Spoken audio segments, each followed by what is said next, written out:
शट्टिला एकादशी इस बार 6 फरवरी 2024 मंगलवार के दिन मनाई जा रही है। माघ कृष्ण पक्ष की यह एकादशी बहुत ही खास मानी गई है। इस दिन तिल के उपयोग के साथ साथ निम्न कथा पढ़ने सुनने से दुर्भाग्य, दरिद्रता, कष्ट दूर होकर मोक्ष प्राप्त होता है। शट्टिला एकादशी की कथा के अनुसार प्राचीन काल में मृत्युलोक में एक ब्राह्मणी रहती थी। वह सदैव व्रत किया करती थी। एक समय वह 1 मास तक व्रत करती रही। इससे उसका शरीर अत्यंत दुर्बल हो गया। यद्यपि वह अत्यंत बुद्धिमान थी, तथापि उसने कभी देवताओं या ब्राह्मणों के निमित्त अन्न या धन का दान नहीं किया था। इससे मैंने सोचा कि ब्राह्मणी ने व्रत आदि से अपना शरीर शुद्ध कर लिया है, अब इसे विष्णुलोक तो मिल ही जाएगा, परंतु इसने कभी अन्न का दान नहीं किया।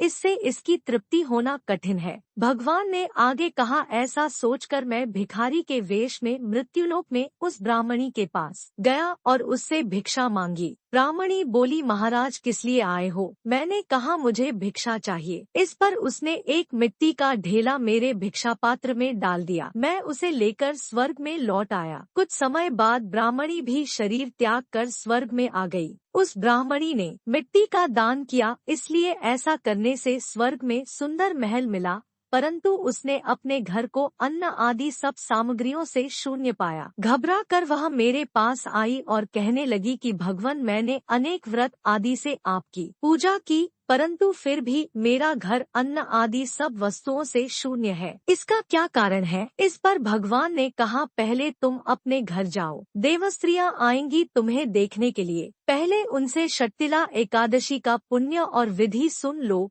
तब द्वार खोलना। मेरे ऐसे वचन सुनकर वह अपने घर गई। जब देवस्त्रियां आईं और द्वार खोलने को कहा तो ब्राह्मणी बोली, आप मुझे देखने आई है तो शट्टिला एकादशी का महात्म्य मुझसे कहो। उनमें से एक देवस्त्री कहने लगी कि मैं कहती हूँ। जब ब्राह्मणी ने शट्टिला एकादशी का महात्म्य सुना तब द्वार खोल दिया। देवांगनाओं ने उसको देखा कि न तो वह गांधर्वी है और न आसुरी है, वरन पहले जैसी मानुषी है। उस ब्राह्मणी ने उनके कथनानुसार शट्टिला एकादशी का व्रत किया। इसके प्रभाव से वह सुंदर और रूपवती हो गई तथा उसका घर अन्नादि समस्त सामग्रियों से युक्त हो गया। अतः मनुष्यों को मूर्खता त्याग कर शट्टिला एकादशी का व्रत और लोभ न करके तिलादि का दान करना चाहिए। इससे अनेक प्रकार के कष्ट, दुर्भाग्य, दरिद्रता दूर होकर मोक्ष मिलता है।